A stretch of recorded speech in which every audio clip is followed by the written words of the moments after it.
अस्सलाम वालेकुम। मैं हूं सैयद शहरियार अली नकवी और आप लोग देख रहे हैं नकवी रिपोर्ट्स। जी हाँ, अब मैं आप लोगों को ये बता दूं, पता नहीं नकवी रिपोर्ट्स पे या नकवी रिपोर्ट्स ग्लोबल पे चलाऊंगा, लेकिन टिकटॉक पे तो ये आपको वीडियो ज़रूर मिलेगी।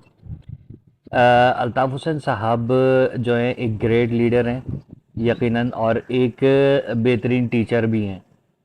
ठीक है, अब मैं क्यों ये बात कर रहा हूँ, जिस तरीके से अल्ताफ़ हुसैन साहब सवालात करते हैं ना, वो चेक कर रहे होते हैं कि उनके फॉलोअर्स कैसे हैं, क्या उनके अंदर अकल शऊर है कि नहीं है। अब मैं आपको बताता हूँ क्यों बोल रहा हूँ ये।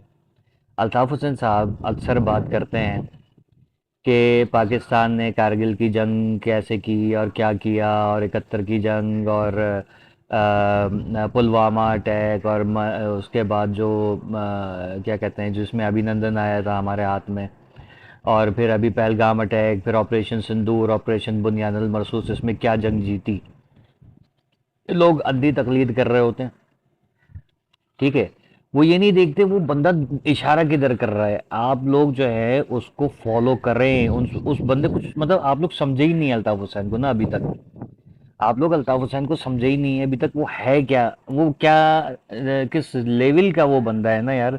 मैं कहता हूँ कि वाकई में उसके पहुंच नहीं सकते। अब अल्ताफ हुसैन साहब अक्सर बात कर रहे होते हैं कि पाकिस्तान ने क्या किया क्या किया। लोग आगे बोल रहे थे हाँ कुछ नहीं किया भाई, ये नहीं किया वो नहीं किया। जब वो देख के मुझे लगता है कि ना हंस रहे होंगे कि यार ये देखो किस किस्म के लोग हैं, ये हाँ में हाँ मिलाए चले जा रहे होते हैं, और ये नहीं देखते कि हकीकत क्या है। रिसर्च करना बंद कर दिए इन लोगों ने। तो हम जो उर्दू स्पीकिंग कम्युनिटी, हम ज़ाहिर है उनको फॉलो करते हैं और रिसर्च कर रहे होते हैं। ठीक है, मैंने भी कुछ रिसर्चेस जमा की हैं, और अल्ताफ़ हुसैन साहब क्या कहना चाह रहे हैं ना, उसका जवाब मैं आपको इस तरीके से देता हूँ कि जनरल बख्शी का जो इंटरव्यू था, और उसकी पूरी टीम जो इंडियन चैनल्स हैं उनकी मैं आपको दिखाऊंगा यहाँ पर। ठीक है, उनका जो अभी 2 हफ्ते पहले एक मिलिट्री का एक बंदा था, आर्मी का एक बंदा था, या एयरफोर्स का बंदा था, उसने भी एडमिट किया है कि क्या कुछ हुआ है। तो मैं कोशिश करूंगा कि वो वर्ड बाय वर्ड आपको वो चीज़ें सुनाऊं कि इंडिया का पाकिस्तान ने कैसे नुकसान किया है। ऑपरेशन बुनियानुल मरसूस में इंडिया ने खुद एडमिट किया है। ठीक है, कारगिल में उनको क्या नुकसान हुआ, और जंग कहते हैं उसको कि क्या कहते हैं, वो भी मैं आपको बताऊंगा। ठीक है, उन्हीं की ज़बानी, मैं अपनी ज़बान में नहीं बोल रहा। और इसमें जो है वो इंडियन जो चैनल्स हैं उसके हवाले से ही सारी जो उनके अपने चलाए हुए उनके अपने इंटरव्यूज़ हैं उसको ऐड करने की कोशिश करूँगा। और साथ में अफ़गानिस्तान की जब बात की जाती है तो अफ़गानिस्तान जो है वो पाकिस्तान से इस वक्त आसिम मुनीर से जो है वो एक अरसे से, जब से ऑपरेशन बुनियानुल मरसूस में पाकिस्तान ने फतह हासिल की, तो उसका क्या अफगानियों का वहाँ पर थिंकिंग है, वो पाकिस्तान से आर्मी चीफ से किस तरीके से मदद मांग रहे हैं, वो मैं आपको यहाँ पर दिखाऊंगा।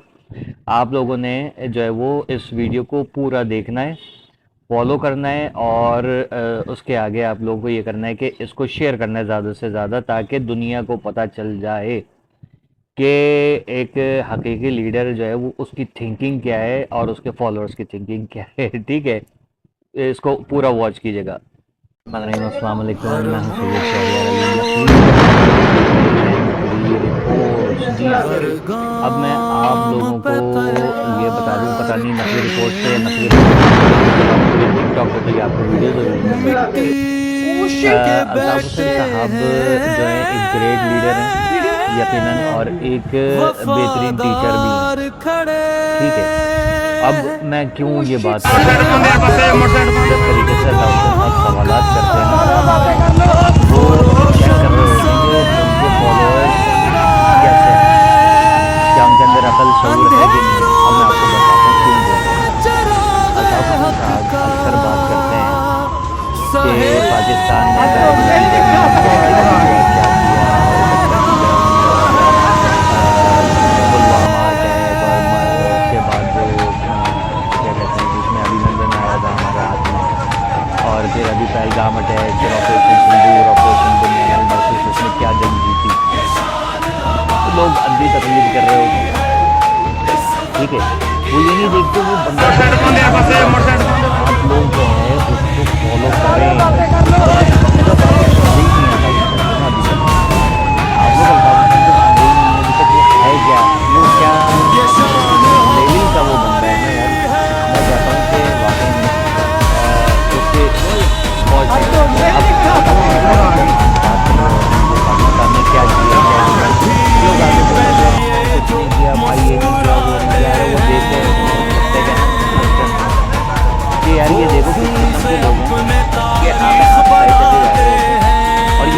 थे कि हकीकत रिसर्च करना बंद कर दिए मैंने भी कुछ रिसर्च जमा की है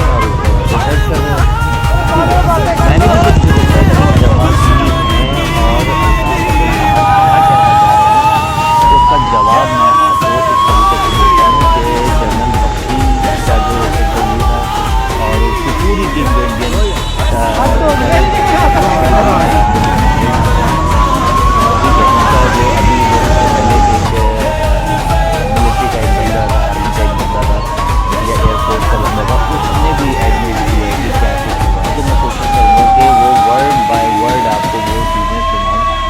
इंडिया का पाकिस्तान ने कैसे नुकसान किया है ऑपरेशन बुनियानुल मरसूख में इंडिया ने खुद एडमिट पाकिस्तान सेना ने पूरी पश्चिम मोर्चे पर लगातार आक्रामक गतिविधियां जारी रखी। उसमें UCAV drone, long range weapon, loitering munition और लड़ाकू विमानों का उपयोग कर भारतीय सैन्य ढांचे को निशाना बनाया।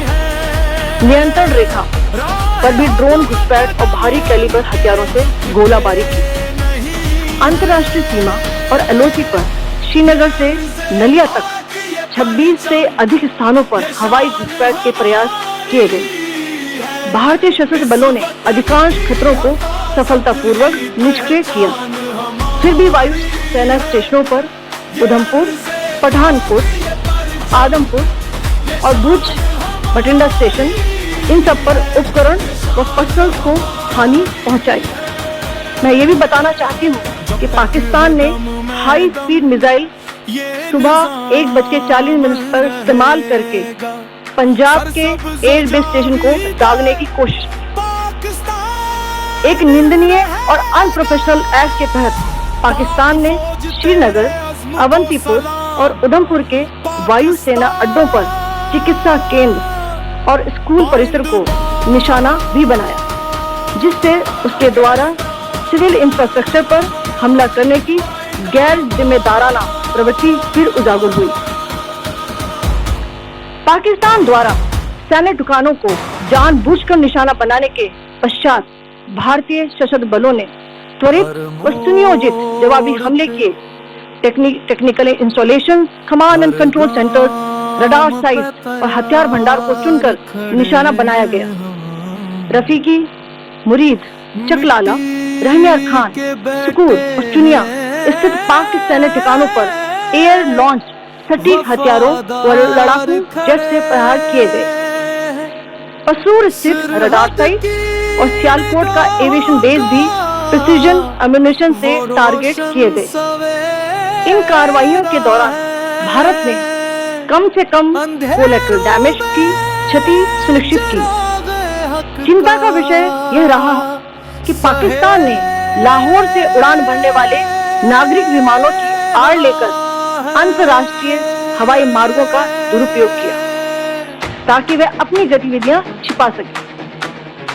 ऐसी चालों ने भारतीय वायु प्रतिरक्षा तंत्र को नागरिक सुरक्षा सुनिश्चित करते हुए अत्यधिक संयम के साथ कार्य करने के लिए विवश किया।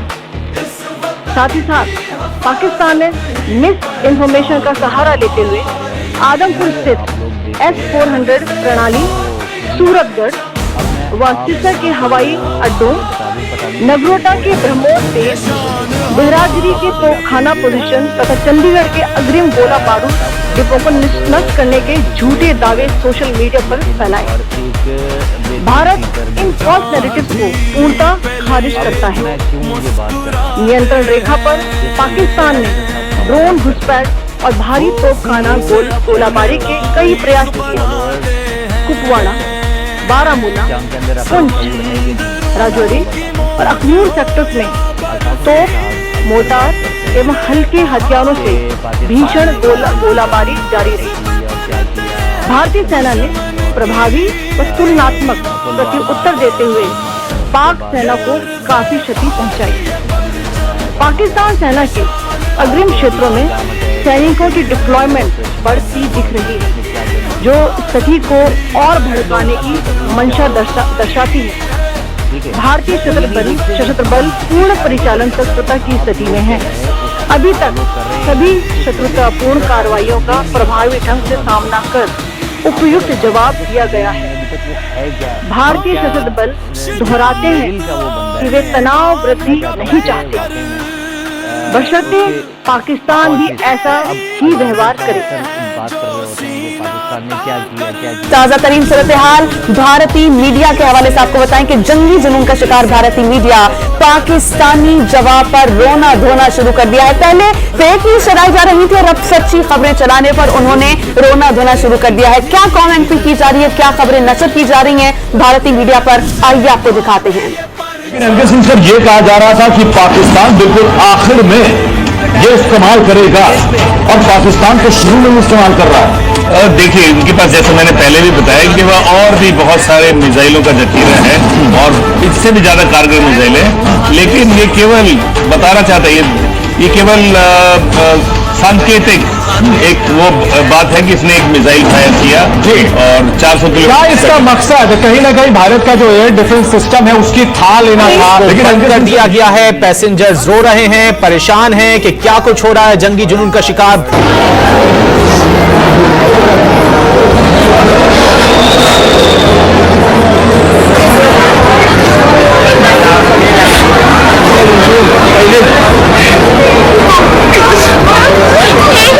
आप जो न्यूज की स्क्रीन पर देख सकते हैं वो तमाम मनाजिर हैं जो भारतीय मीडिया नष्ट कर रहा है। आप एयरपोर्ट की सूरत हाल देख रहे हैं कि फ्लाइट ऑपरेशन तातुल का शिकार है। एयरपोर्ट पर मुसाफिर फंस कर रह गए हैं और उन्होंने रोना धोना शुरू कर दिया है। पाकिस्तान की जानिब से बहुत ही ज्यादा वेरी वेल मेजर्ड और प्रोपोर्शनेट रद्द अमल दिया गया। पाकिस्तान की जानिब से आज सुबह नमाज फजर की अदायगी के बाद इस ऑपरेशन का आगाज किया गया और भारत के जंगी जुनून का मुंह तोड़ जवाब दिया गया है। वाज़ेह रहे कि जो भारतीय मीडिया है उस पर ये सवालात उठाए जा रहे हैं। ये कहा जा रहा है कि इस चीज का बहुत ज्यादा शोर गुल है कि जो हुकूमत अपने एयरबेस को नहीं बचा सकती वो अपनी अवाम को कैसे महफूज रखेगी। और दूसरी जानिब जिस तरह पाकिस्तान की जानिब से एयरबेस को और तंसीबात को निशाना बनाया गया है, तो सहाफी ये सवाल करने पर मजबूर हो गए हैं कि पाकिस्तान ने आगाज ही एयरबेस से किया है तो फिर जो है बाद में क्या होगा। आप दिन भर एयरबेस के मनाजिर डॉन न्यूज की स्क्रीन पर देख रहे हैं। ये वो फुटेजेस हैं जो भारतीय मीडिया खुद नष्ट कर रहा है।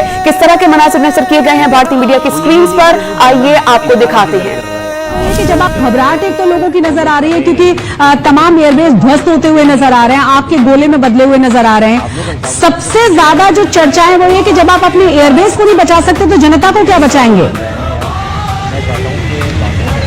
घबराहट। लेकिन एमके सिंह ये कहा जा रहा था कि पाकिस्तान बिल्कुल आखिर में ये इस्तेमाल करेगा और पाकिस्तान को शुरू में इस्तेमाल कर रहा है। देखिए, इनके पास जैसे मैंने पहले भी बताया कि वह और भी बहुत सारे मिसाइलों का जखीरा है और इससे भी ज्यादा कारगर मिसाइल है, लेकिन ये केवल बताना चाहता है, ये केवल सांकेतिक एक वो बात है कि इसने एक मिसाइल फायर किया और 400 किलोमीटर। क्या इसका मकसद कहीं ना कहीं भारत का जो एयर डिफेंस सिस्टम है। नाज़िर साहब, भारतीय मीडिया जो कि कल तक जो है गलत खबरें नशर कर रहा था, आज सच बोलने पर मजबूर हो गया है, क्या कहेंगे। और मैं ऐड कर दूंगी तो वही हो गया, शेर आया और फिर शेर सच में आ गया। बस अब तो मेरा ख्याल में शर्म से दूर मरने का मकाम है नरेंद्र मोदी और उसकी जितनी कैबिनेट जिसमें अजीत डोल है, बाकी लोग हैं। आप हमारे साथ मौजूद रहिएगा इफ्तिखार शराजी साहब। भारतीय जारियत के खिलाफ पाकिस्तान की जवाबी कार्रवाई और अब भारत की बठिंडा एयरफील्ड को भी तबाह कर दिया गया है। ताजा खबर आ रही है, अपने नाज़िर से शेयर कर रहे हैं कि भारत की बठिंडा एयरफील्ड को तबाह कर दिया गया है। भारतीय जारियत के खिलाफ पाकिस्तान की जवाबी कार्रवाई जारी है। पाकिस्तान का भारत के खिलाफ ऑपरेशन बुनियानुम मरसूस पानी दीवार जारी है। Long list of airbases and airfields that has been destroyed by Pakistan और जो मनाज़िर आपको दिखाएंगे अल्लाह अकबर के नारों की गूंज में फतह बन के चलने और दुश्मन के एयरफील्ड एयरबेसेस को निशाना बनाने के मनाज़िर देखिए, सुनिए।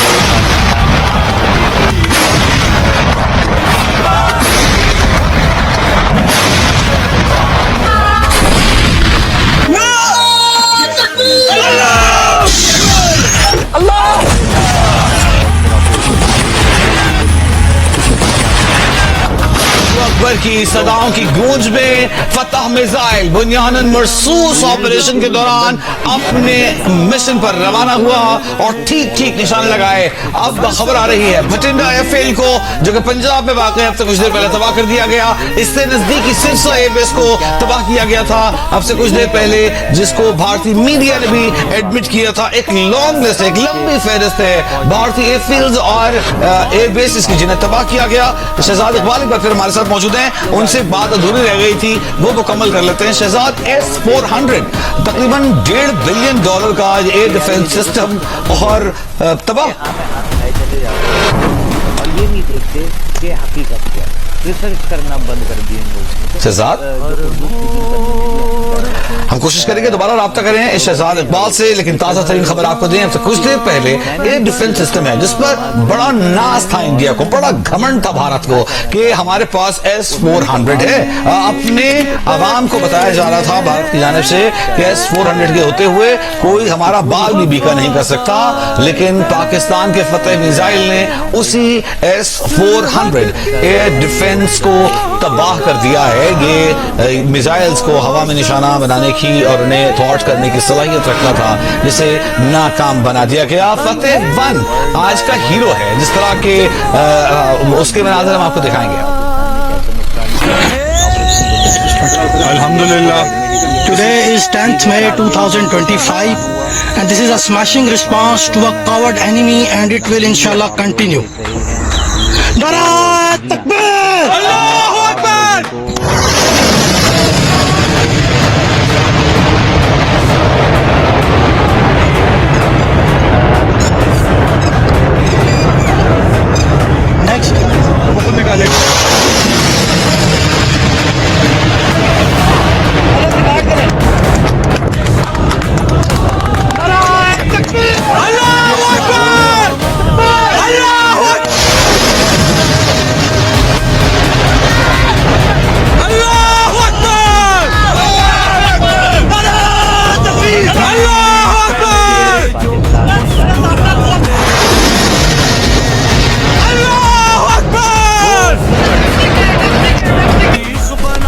आपको मनाजिर दिखाएंगे पाकिस्तानी तोपखाने के।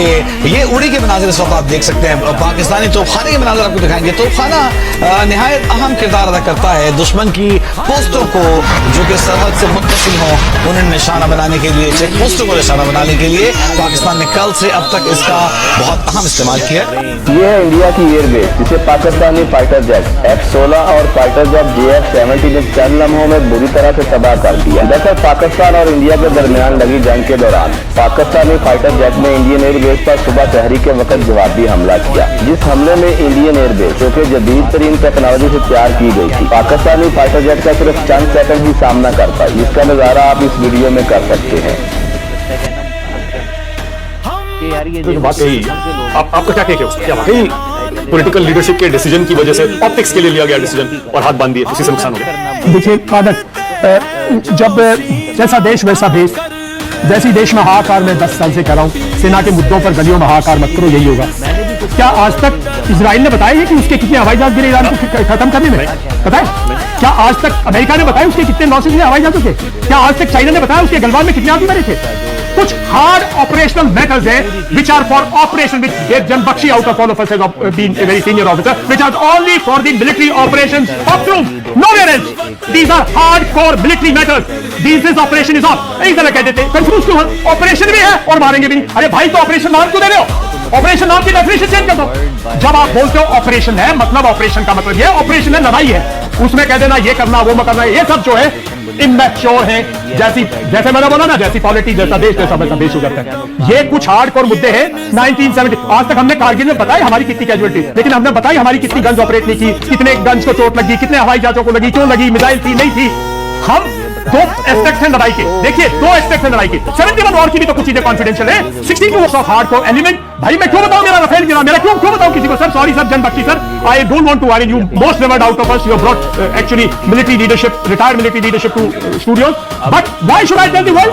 Guess them, let them guess. मतलब मैं दुश्मन मेरा बैठा है चाइना, मैं उसको बता दूं मेरा राफेल गिरा, वो कहेगा किस टाइम गिरा, पता लगाओ कैसे गिरा, किस चीज से गिरा। अब मेरी why should I tell my weakness, nothing else for it as far as the country is concerned. That is for Air Force to decide, Army to decide, Navy to decide how we faltered, where we faltered, how to improve our drills. Who is the politician? Immature politician of this country will decide. How we एक एक करके आपने सबसे पहले ये कहा कि हमें बिल्कुल नहीं बताना चाहिए हमारे कितने विमान गिरे। अभी नहीं, मैं तो अभी नहीं, कभी भी नहीं, कभी भी नहीं, अभी भी नहीं, because that is भाई। अब मुझे थी हमारे डीजीएमओस की, उसमें कहा गया all our pilots are safe. Yes, आपको लगता है कि बस वो बात वहीं खत्म हो जानी चाहिए और वो काफी है आपके लिए? मैं तो ये भी देखिए, ये बुरा मान जाएंगे सब, ये ऑपरेशन है इधर भाई, इधर सिमेटिक्स नहीं होते। From day one briefing should have been by of branches morning में, DGMOs should have brief, nobody else. अरे लड़ाई है भाई, लड़ाई। मतलब यानी कि विंग कमांडर योमिका सिंह, सोफिया कुरैशी, उनसे नहीं कराना चाहिए था बिल्कुल, because these are hardcore operational matters. तो वो क्या ऑप्टिक्स था क्या? whatever they did, I am not in favor of that. That's all I say. Let them do. मैं ये कह रहा हूँ, ये hardcore operational matters. Okay next, आपने अभी ये कहा कि पॉलिटिकल लीडरशिप को इशारों में कहा, उस तरह के डिसीजन लेकर और जंजीरों में नहीं बांधना चाहिए था हमारी एयरफोर्स। अब उस पर सवाल जो उठे हैं और जो उठ रहे हैं और जो उन्होंने भी बोला है कि हमारी कुछ गलतियां हुई, कुछ टेक्निकल मिस्टेक्स हुई, ये सब उठ के आता है दो चीजों से। पहली चीज है ऑप्टिक्स, क्या हमने सिर्फ प्रोफेशनल तरीके से लड़ाई लड़ी है या कुछ ऑप्टिक्स का इस्तेमाल किया गया है। ऑप्टिक्स का मैं आपको संक्षेप में बताना चाहूंगा कि जो पहला सर्जिकल स्ट्राइक हुआ था वो कमांडो रेड्स हुए थे, दूसरे सर्जिकल स्ट्राइक में हमने एयरफोर्स का इस्तेमाल किया था। क्या जो तीसरा अटैक जो अब की बार पोस्ट पुलवामा हुआ था, क्या ये उससे बढ़ के सिर्फ दिखाना था? साथ साथ में मैं बात लेके आऊंगा, जो नैरेटिव चेंज होते रहते हैं। जैसे ही कमांडर शिव कुमार ने बताया कि भाई पॉलिटिकल डिसीजन लिया गया था, मे बी भारतीय सेना के जो हाथ बांधे गए थे कि भी आप सिर्फ मिलिट्री टारगेट्स को अटैक करेंगे। उसके बाद जब ये उनकी बात उजागर हुई तो नैरेटिव बन गया कि भाई सिर्फ मिलिट्री टारगेट स्ट्राइक करने थे और एयरफोर्स का इस्तेमाल करना जरूरी था, क्योंकि 9-10 की लड़ाई में, रात 9-10 की लड़ाई में नूर खान जैसा एयरबेस और बाकी जो एयरबेस थे जिनके ऊपर पैसिव एयर डिफेंस बड़ी मजबूत दीवारें होती हैं, अंडरग्राउंड। आप बहुत गंभीर आरोप लगा रहे हैं। मेरी बात सुनिए आप। एक सेकंड आप बोलिएगा, मैं आपको पूरा मौका दूंगा। आपने बहुत गंभीर आरोप लगाया। आपने अभी दो बातें कही, उससे मैं ये समझ पा रहा हूं कि सिर्फ ऑप्टिक्स के लिए, दिखाने के लिए एयरफोर्स का इस्तेमाल किया गया और उसके बाद जो नुकसान हुआ उसके लिए सरकार पूरी तरह जिम्मेदार है। हाँ, मैं इसकी तरफ इशारा कर रहा हूँ और मैं इस बात को मानता हूँ, क्योंकि अगर प्रोफेशनल डिसीजन होता, प्रोफेशनल मिलिट्री लीडर्स डिसीजन लेते, जो 9-10 की तारीख को जो एयर बेसिस को बर्बाद किया गया, जो नूर खान जैसे जिसके पास इतना पैसिव एयर डिफेंस होता है कि उसकी कंक्रीट की दीवारें होती हैं, उसके ऊपर कैमोफ्लेज होता है, और जो कि टेररिस्ट के जो टेररिस्ट स्ट्राइक के जो टारगेट्स थे उनके पास इतना कुछ नहीं था, वो सिर्फ भव्य मकान थे, आलीशान मकान थे, जो हो सकता था ब्रह्मोस मिसाइल से।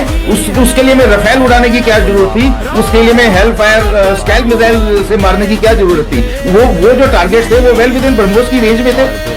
लेकिन भाई अभी पिछली बार एयरफोर्स इस्तेमाल किया था, हम एयरफोर्स इस्तेमाल करेंगे। एयरफोर्स इस्तेमाल करेंगे तो सिर्फ टेररिस्ट टारगेट के लिए। भाई दूसरी तरफ भी एक प्रोफेशनल आर्मी बैठी है, उनको दूसरी तरफ से भी एक प्रोफेशनल आर्मी बैठी है, वो कोई मोहल्ले में कोई कंचे थोड़ी खेलने आए हैं कि वो इस लड़ाई में वो अनप्रोफेशनल हो जाएंगे। तो मैं ऐसा बता रहा हूँ कि अगर एक मिलिट्री डिसीजन होते तो हो सकता है कि हम एयरफोर्स का इस्तेमाल ना करते, लेकिन हमें एयरफोर्स इस्तेमाल की और एयरफोर्स एक बंदिश के साथ इस्तेमाल की, इसलिए हमें नुकसान हुआ। ओके, जफर इस्लाम कुछ कहना चाह रहे हैं? जी जफर भाई कुछ कहना चाह रहे हैं, बोलिए जफर भाई बोलिए। कि हमको पहले से ही मिलिट्री को फ्री हैंड देना चाहिए था, उनके हाथ नहीं बांधने चाहिए थे ये कहकर कि आप सिर्फ टेरर इंफ्रास्ट्रक्चर पर मारिए। मिलिट्री पंत साहब और विशंबर दयाल को जरा स्क्रीन पर लाइए।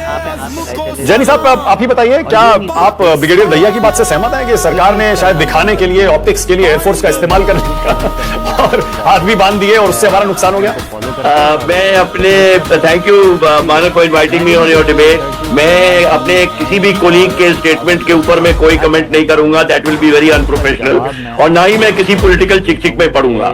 इतना जरूर कहूंगा कि हमारे जितने भी इंस्टीट्यूशन हैं, जितने भी बड़े दफ्तर हैं, जितने भी बड़े बड़े हमारे एस्टेब्लिशमेंट्स हैं, वहां पे बड़े बड़े अक्षरों में लिखा हुआ होता है सत्यमेव जयते, सत्यमेव जयते, that means the truth must prevail.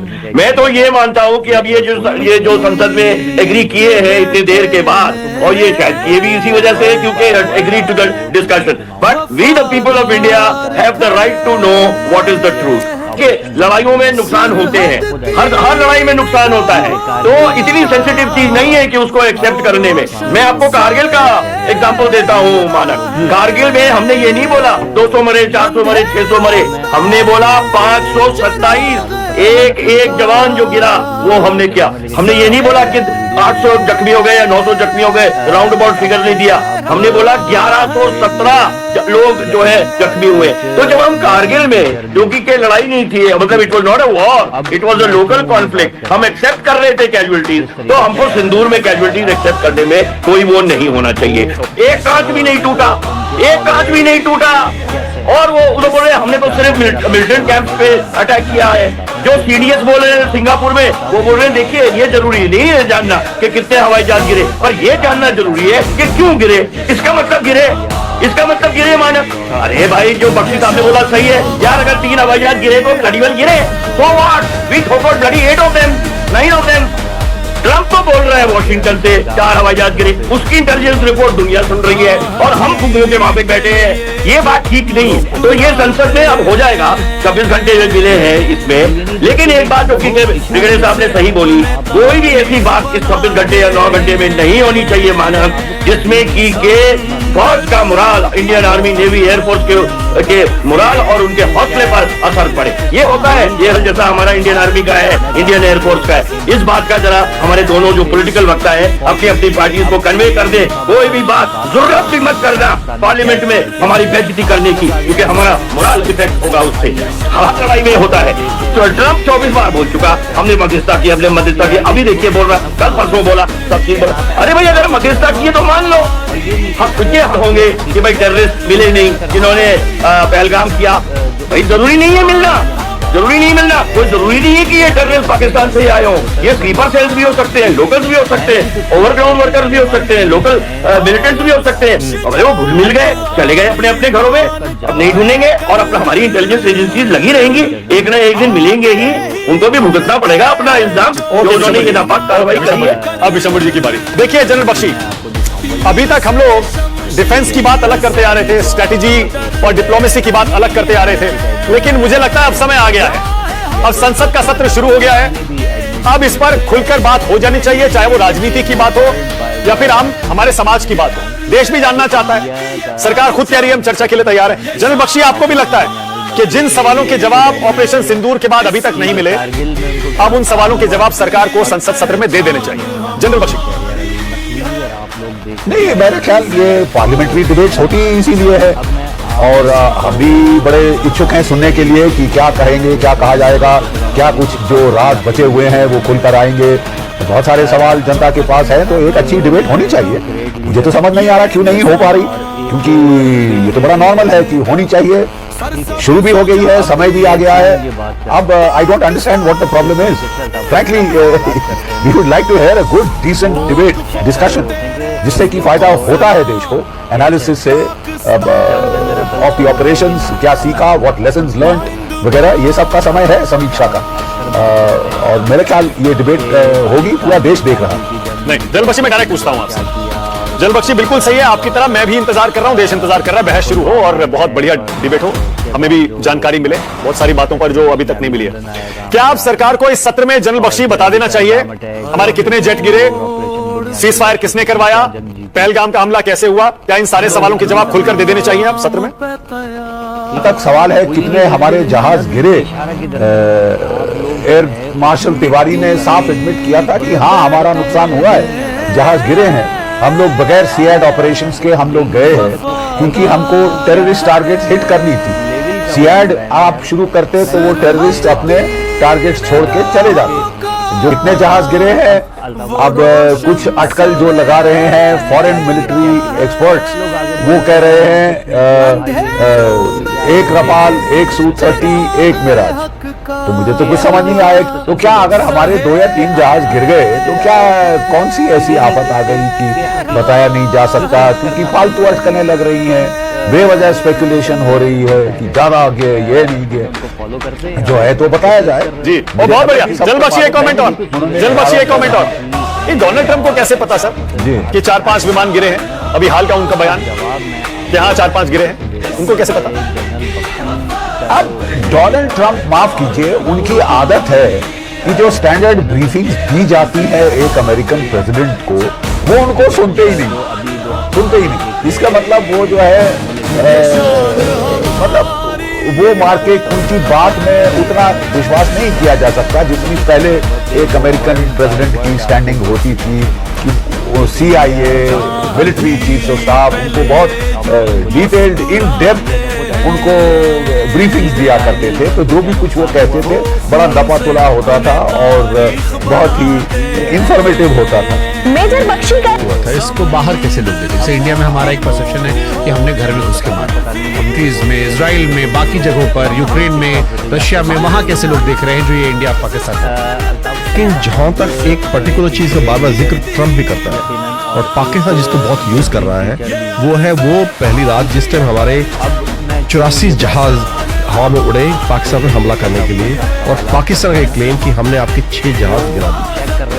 तो ये भी कहना है कि हम तो और भी ज्यादा गिरा सकते थे क्योंकि हमने we have lockdown too many of your aircraft, पर हमने कहा कि बात आगे ना बढ़े, इसे 6 गिराए, सक्सेसफुल नहीं हो पाए हैं। देखिए बाहर जो सोशल मीडिया है कि जो जनरल परसेप्शन है कॉमन पब्लिक में और even in the elites, military elites outside India, is that in overall war अति जांबी एयर बैटल हुई जो कि द्वितीय विश्व युद्ध के बाद आज तक की सबसे बड़ी एयर बैटल थी। 84 जहाज हिंदुस्तान के हवा में उड़े थे और 42 पाकिस्तान के थे, और उन्होंने, लेकिन दुनिया का ये मानना है कि उस वक्त हिंदुस्तान के कुछ जहाज गिरे, कितने गिरे मैं नहीं जानता, लेकिन ऐसा दुनिया में परसेप्शन है सच। तो हालांकि इसके टुकड़े कहीं हमें दिखाई नहीं दे रहे। हमने कहा कि सैटेलाइट इमेजेस के जरिए कुछ दिखा दो, वो बोले पामपोर में खुद देखा है, वीडियो बठिंडा के पास से आए हैं, 2 जगह से मैं कंफर्म वीडियो में खुद देखी। जो उनका एयरबेस उड़ाया वो तो हमने दिखाया कि देखो तुम्हारा ये गड्ढा हमने कर दिया, चाहे वो गड्ढे तो एक दिन भर जाते हैं, गड्ढे एक दिन भर जाते हैं और वो कोई बड़ा उसको बड़ा डैमेज नहीं बनता। एक चीज जो बोल रहे हैं कि इंटीग्रेशन की बहुत जरूरत है, everything was integrated, all the air defence, all the radars from navy to artillery to aviation to air force, all everything was integrated, which I think were integrated on our side as well. Probably we need better integration. Technology उनके पास है, चाहिए मेरे सामने आई है, हम बिल्कुल अकेले से लड़ाई है। आपने ऑब्जर्व किया है जिस तरह से टर्की, चीन, अजरबैजान बिल्कुल खुलकर खड़े थे पाकिस्तान के साथ में कि हमारा एक ब्रदर मुल्क है और हम इस साथ खड़े हैं और आखिर में लड़ेंगे। हमारे साथ कोई खड़ा था ऐसे? एक भी मुल्क नहीं था। और हम जयशंकर जी की आंखों में वो हम दिखा देते हैं लेजर जा रही हैं और पता नहीं उन्हें कहाँ कहाँ झंडे गाड़ दिए, बहुत अच्छा काम किया है, मैं कारणों में नहीं जाऊंगा, लेकिन ये रिजल्ट एंड रिजल्ट ये है। और अगर कल चीन, अमेरिका और सब, चीन और पाकिस्तान इकट्ठे हो जाते हैं और टर्की इकट्ठे हो जाते हैं, सऊदी अरेबिया ने तो पैक्ट कर ही लिया है कि अगर पाकिस्तान में लड़ाई हुई तो सऊदी अरेबिया शामिल है, तो हम कहाँ जाएं, किससे लड़े? बांग्लादेश हमारे वैसे दुश्मनी हो गई है, अभी हम अकेले लड़ेंगे उनसे? हमें इस पे सोचने की जरूरत है कि हमारी क्या जो हम नॉन अलाइनमेंट कर रहे हैं, हम किसी से दोस्ती नहीं करेंगे, किसी से दुश्मनी करेंगे, क्या ये सही है? और अगर कैसी क्रिटिकलिटी आती है, विजयनगर अंपायर जो था, कृष्णदेवराया इतना महान अंपायर था, कैसे तबाह हुआ? सारे दुश्मन जो मुसलमान थे आसपास सारे, अकेला हिंदू किंगडम था, सारे इकट्ठे हो गए, जो आपस में दुश्मन थे वो भी इकट्ठे हो गए, अकेले लड़ा और सारे इकट्ठे हो गए तो हार गया, खत्म कर दिया गया, हमेशा अगले इतिहास के पन्नों से मिटा दिया गया। मैं ऐसा भी कहना चाह रहा हूँ कि जो इतिहास में हमने गलतियां की हैं वो उनका दोहराई नहीं होनी चाहिए, और उसमें कैसे रोक सकते हैं, इसको हमें इस पे सबक लेने की जरूरत है, इस पे स्टडी करने की जरूरत है और इस पे काम करने की जरूरत है। एक फौजी भी रहे हो, एक जर्नलिस्ट भी रहे हो, इंडिया की foreign policy up to mark नहीं है। मैं ये नहीं कहूँगा, बहुत अच्छे फॉरेन मिनिस्टर हैं, इन्होंने बहुत, जैसे हमेशा यूनाइटेड नेशन जनरल असेंबली है या कई और मुद्दों पे हमें बहुत सपोर्ट मिला है, और न्यूट्रलिटी कहीं ना कहीं हमें कुछ हद तक हमें कामयाब भी आई है। लेकिन क्या जो क्रिटिकल मोमेंट होगा, देखिए अंत में क्या है, जब आपके एग्जिस्टेंस की बात आ जाएगी, एग्जिस्टेंस खतरे में है कि हमें खत्म कर देंगे सारे ये मुस्लिम दुश्मन मुल्क मिलके, उससे हमें बचाने को अगर नहीं आएगा तो क्या हमारी न्यूट्रलिटी ठीक पॉलिसी थी? ये हमें सोचना है, और ऐसी हालत में हमें क्या करना है फ्यूचर के लिए, कैसे हमें अपने को प्रिपेयर करना है। सर हमारी अकेली ताकत काम नहीं आएगी। जैसे हम ट्रेड डील करें, हमने EU के साथ डील की, हमने अमेरिका के साथ डील की, तो वो कह रहे हैं कि हम अपना देश की ग्रोथ पे ध्यान दे रहे हैं, बाकी जो है वो आपस में लड़ मर रहे हैं। मिश्रा जी, जब अंग्रेज हिंदुस्तान में थे, यहाँ पे जब उन्होंने कब्जा किया, मैं सिर्फ आज से 2 साल की बात कर रहा हूँ, एज पर वन एस्टिमेट हम दुनिया का 25% GDP प्रोड्यूस करते थे, 25% GDP ऑफ द वर्ल्ड, जो कि आज US में नहीं करता है। उस टाइम में हमने बड़ा ग्रोथ पे ध्यान दिया हुआ था, और आज से 1500 साल जब हमले शुरू हुए, सोमनाथ को इतना लूटा गया, इतने हमले हुए, तब हम सोने की चिड़िया थे। अब भी हम सोने की चिड़िया बन सकते हैं, फिर लूट लिए जाएंगे। तो क्या सिर्फ फोकस जीडीपी पे होना चाहिए? सही बात है। जब तक हम अपने को मजबूत नहीं करते और जब तक हम इंटरनल थ्रेट्स को नहीं समझते, एक्सटर्नल थ्रेट्स को एसेस नहीं करते ठीक से, जीडीपी ग्रोथ, सोने की चिड़िया सब बेमानी है। बाकी ऑपरेशन सिंदूर में भी इतनी सारी फेक इंफॉर्मेशन इससे निकाली गई ताकि हथियार का कारोबार चलता रहे। वो जो 6-0 रफाल के जिक्र आया या इधर आया, क्योंकि वो लड़ाई चल रही थी चाइनीज इंडस्ट्री वर्सेस आपकी France industry, American industry. Bharat के पास जो हथियार थे वो फ्रांस की इंडस्ट्री के थे, पाकिस्तान के पास जो हथियार थे वो चाइनीज इंडस्ट्री के थे और अमेरिकन इंडस्ट्री के थे। और एक थ्योरी निकल कर आई कि इसलिए भी मार्केट फैलाया गया ताकि, क्योंकि ये पहली वॉर थी जो न्यूक्लियर कंट्रीज के बीच में वॉर थी, ताकि अब जो देश है वो इनको देखकर एक्साइटेड हो कि ये जीता, इसके हथियार ज्यादा मंगा ले। देखिए, इसमें काफी हद तक सच्चाई है, क्योंकि अगर कोई नया मुल्क कोई हथियार खरीदने की सोचता है तो they want battle tested weapons. ऐसे कहने को तो आप कुछ भी कहें, शोज में कुछ भी दिखा दें और कुछ भी स्पेसिफिकेशन लिख दें, लेकिन लड़ाई में जो हथियार टेस्ट हुए और जिन्होंने अपनी एफिकेसी प्रूव की है, तो हर कंट्री चाहता है कि वो हथियार खरीदे। तो इसमें जो थियरी आप बोल रहे हैं, ये कहीं ना कहीं मैं भी इसको सच मानता हूँ कि जो भी इसका आउटकम आया है, तो जो हथियार में सक्सेसफुल हुए हैं उन रेस्पेक्टिव कंट्रीज ने उनको बहुत मार्केटिंग की है कि how we have successful in this, और हमने देखा उसके बाद जो चाइनीज एयरक्राफ्ट हैं उनकी सेल बढ़ी है। In fact Pakistani aircraft which is in collaboration they produce certain aircraft with China which now Azerbaijan has ordered and I think few other countries have ordered those aircraft। तो S-400 की demand बहुत बढ़ गई because it was very successful। हमारे आकाश missile काफी successful, उनकी demand बढ़ी है। तो yes, there is always an angle that whichever weapons have done well in a particular conflict, उस कंट्री जो उसको प्रोड्यूस करती है उसको मार्केटिंग के लिए यूज करती है और उसकी डिमांड दुनिया में बढ़ जाती है। ये सच है जो ऑपरेशन एजेंसी में। लेकिन उसके बावजूद हमारे उतने ही सैनिक मारे जाना है, उससे ज्यादा मारे जाना, जितना उग्रवादी मान रहे हैं मारे जा रहे हैं। उनकी ट्रेनिंग हुई 2 हफ्ते के लिए, हमारी यहाँ ट्रेनिंग होती है 1-1.5 साल के लिए, वो पूरी यूनिट में ट्रेनिंग चलती है। तो कहीं ना कहीं उस ट्रेनिंग में खामी है, कहीं ना कहीं वो ट्रेनिंग सीरियसली नहीं की जा रही है, कहीं ना कहीं चाहे वो लोअर लेवल हो चाहे हायर लेवल हो, जो प्रायोरिटीज दी जा रही हैं। देखिए, मैं एक और बहुत थोड़ी चीज होती है, 90% अफसर जो है फौज के, मेरे इस चीज को ना मैं से मेरे खिलाफ हो जाए इस चीज को सुन के, लेकिन जो एक सहायकी सिस्टम है फौज के अंदर, ऑर्डरली सिस्टम है कि आप एक जवान को नौकर कहना तो गलत होगा, एक सहायक बोलते हैं उसको कि आपकी हर चीज में, लेकिन वो आपके हर चीज कर रहे हैं जो एक नौकर करते हैं घर में। देखिए, हमारे जवान क्यों इतने सक्सेसफुल हुए ब्रिटिश इंडिया के अंदर, क्योंकि जवान के अंदर एक वो गौरव है कि मैं सैनिक हूँ। लेकिन जब उससे आप ऐसे काम करा रहे हैं जो एक सैनिक को नहीं करने चाहिए और उसको एक फौजी जामा पहना देते हैं, तो कहीं ना कहीं जो ये हादसे हो रहे हैं, मैं उसको भी एक तरह से उसके जिम्मेदार मानूंगा।